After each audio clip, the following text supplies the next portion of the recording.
E passo a palavra agora à professora Stefânia Maria de Queiroz Barbosa, professora da Universidade Federal do Paraná e doutora em Direito Constitucional pela PUC do Paraná. Professora. Obrigada, bom dia, boa tarde a todos e todas. Gostaria primeiro de agradecer o convite para participar desse evento, que faço em nome do professor João Bachu, dos ministros Gilmar e Luiz Felipe Salomão. Cumprimento a mesa na pessoa do presidente, Rodrigo Mudrovic, um sobrenome bastante difícil. Cumprimento a plateia em nome do ministro Roberto Barroso. Quero dizer que é um desafio falar nesse evento, quer seja porque é difícil falar à frente de tantas autoridades, mas isso fica ainda mais difícil por ser a última do painel e porque, como professora de Direito Constitucional, eu reconheço o direito fundamental à alimentação e sei que esse horário fica um horário bastante complicado.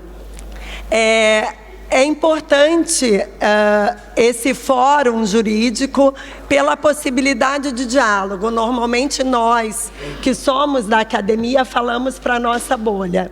Então é importante ter a oportunidade desse diálogo político-jurídico, até porque falar de democracia e Estado de Direito é falar sobre direito e é falar sobre política.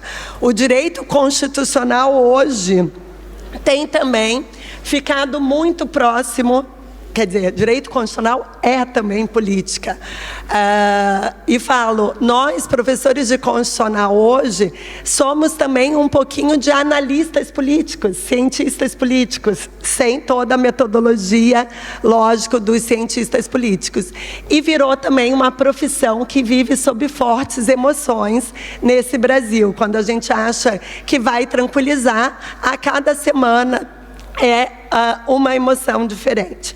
Mas essas emoções que vivemos em relação a ataques às democracias não têm acontecido apenas no Brasil.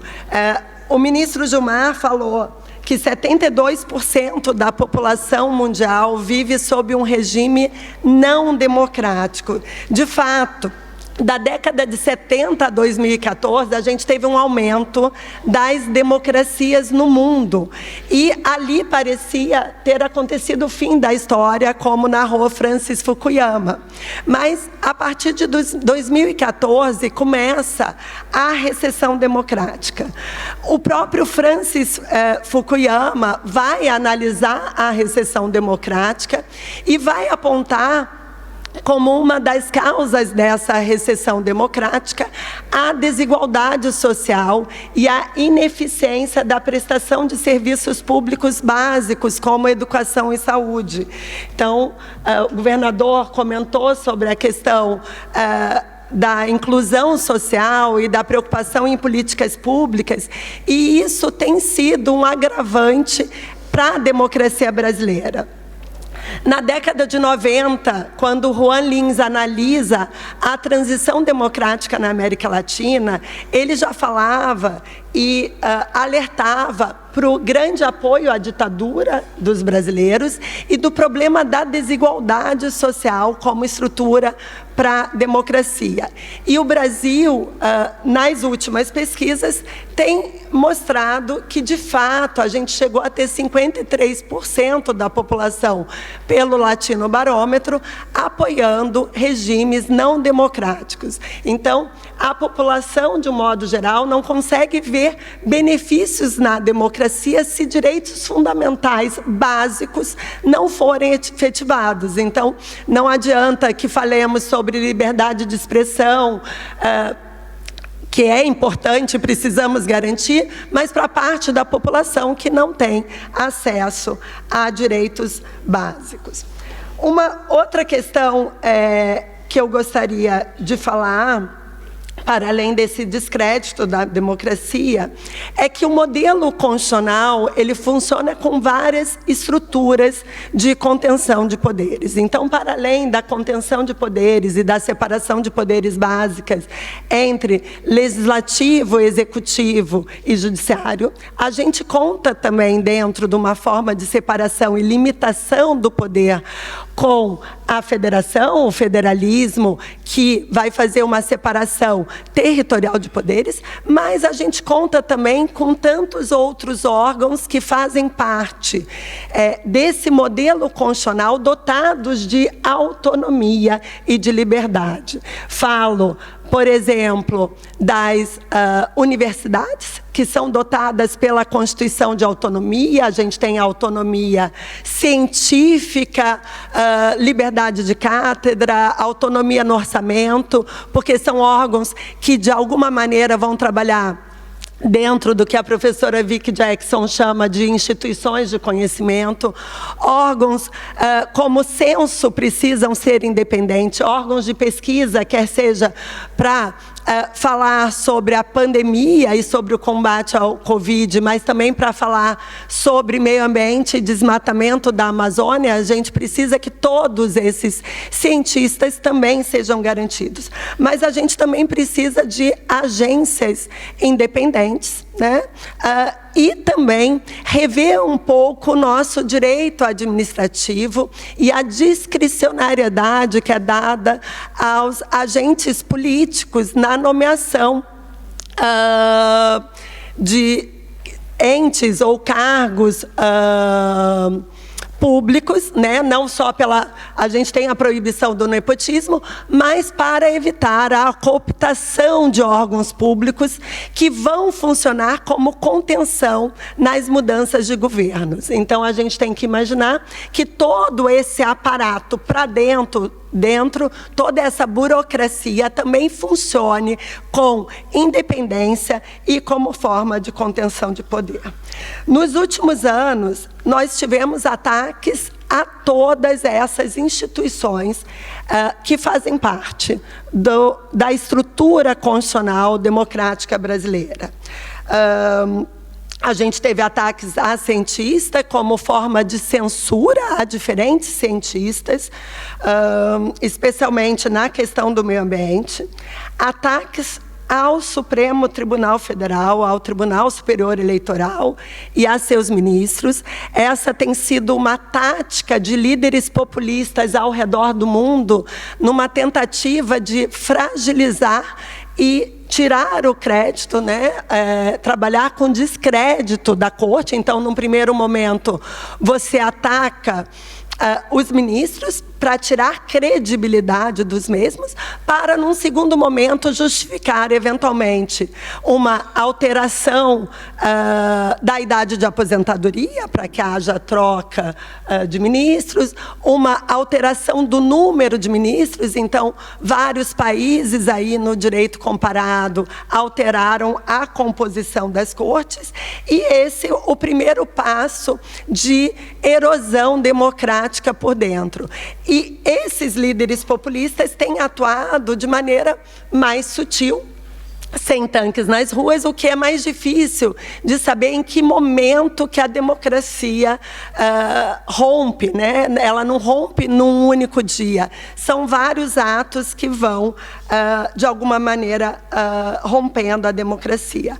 Uma outra questão, talvez como o risco e também como um tema para a gente pensar, é que decisões colegiadas podem proteger os tribunais, né? As decisões colegiadas tiram a esfera de um ministro na berlinda sob ataque, ainda mais com todo esse esquema coordenado de desinformação.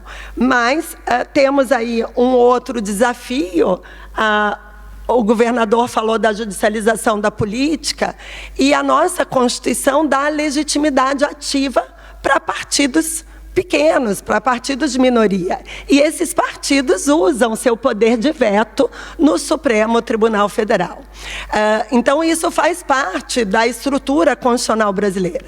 A questão é que o excesso de judicialização da política, em temas controvertidos, em temas polêmicos, podem colocar o Supremo Tribunal Federal também num outro espaço que demanda legitimidade política. E tribunais e ministros não devem depender de legitimidade e aprovação da opinião pública, né? Eles exercem um papel contramajoritário. Então, a gente precisa pensar sobre esse tema.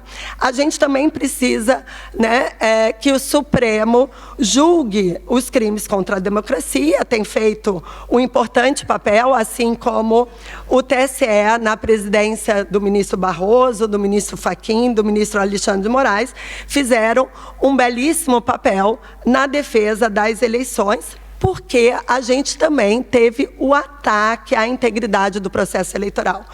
Vejam, esses ataques, eles são ataques coordenados em vários países da América Latina. O relatório do Videm também coloca que foram observados ataques também em El Salvador, México e Peru. A gente teve Capitólio, 6 de janeiro de 2021, e a gente teve o triste episódio de Brasília, 2 anos depois, em 8 de janeiro de 2023. É muito recente, é muito grave. Ainda que tenhamos conseguido manter a democracia, o simbolismo de ataque aos 3 poderes da República é muito grave. E a gente precisa garantir as eleições para garantir a estabilidade. A gente precisa garantir a política. A política é um espaço de não violência. É a única coisa que garante a paz. Se a gente não garantir a integridade das eleições e os resultados das eleições, a gente pode, de fato, ter uma violência maior do que aconteceu em 8 de janeiro. É também importante dizer que outros ataques foram a opositores políticos. Muitos opositores políticos sofreram investigações ou denúncias com o uso da Lei de Segurança Nacional. A democracia tem que aceitar os opositores políticos, aceitar a divergência, aceitar a pluralidade. Também tivemos muitos ataques à imprensa e a jornalistas. Além disso, o ambiente digital tem proliferado ataque a mulheres jornalistas, a ponto da Unesco fazer uma campanha em proteção das mulheres jornalistas. É muito grave, porque essas violências não são só violências digitais, mas elas se tornam violências físicas com ameaças a essas mulheres e às suas famílias. É bastante grave. Além disso, o ataque à imprensa e ao jornalismo é uma tentativa de desacreditar a imprensa livre, que é uma das instituições mais importantes de um Estado democrático. Outra questão grave que a gente teve, a presença de militares em cargos no governo federal. É inadmissível que uma democracia tenha o seu governo civil com militares, que militares possam efetivamente ameaçar as próprias eleições ou chancelar apenas determinados resultados que lhes agradem. A gente não teve uma justiça de transição.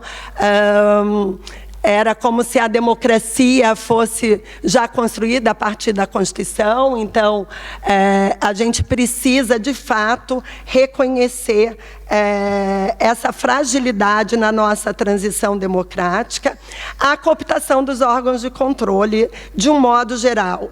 E isso para trazer o elemento do hiperpresidencialismo, de que o nosso presidencialismo, e sei que esse é um tema de debate na esfera política, eu não diria que sou parlamentarista ou semipresidencialista, mas eu diria que eu sou não presidencialista ou não este modelo presidencial que nós temos.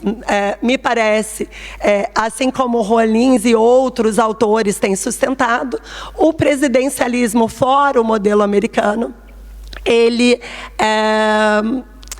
é mais aberto a avanços autoritários. E a gente tem aí a história da América Latina, que tem retomado os avanços autoritários ou os retrocessos democráticos. Me parece que o sistema parlamentar permite o caminho para o centro, né? Sem os extremismos e, portanto, um maior consenso político que daria maior estabilidade. Mas me parece que esse é um tema necessário para a discussão na nossa agenda político-constitucional. E, por óbvio, o tema, outro tema, e já vou finalizando, o tema do neoconservadorismo. A gente tem a religião ou algumas religiões como antagônicas ao projeto constitucional ou ao projeto de direitos humanos. Então, o uso da religião no espaço político me parece também bastante preocupante. E o neoconservadorismo, ele não é o conservadorismo.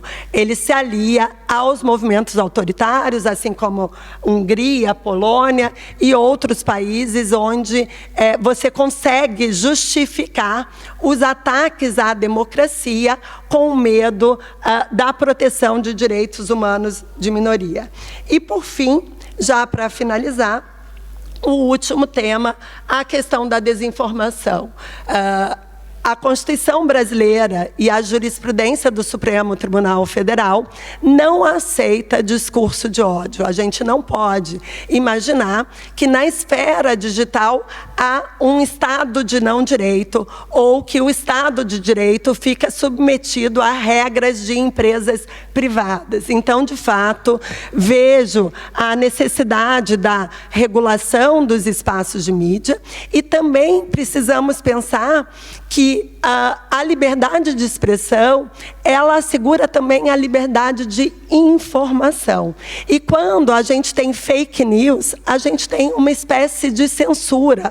Governos autoritários, por exemplo, o governo russo, impõe uma censura via informação, via fake news produzidas pelo próprio governo.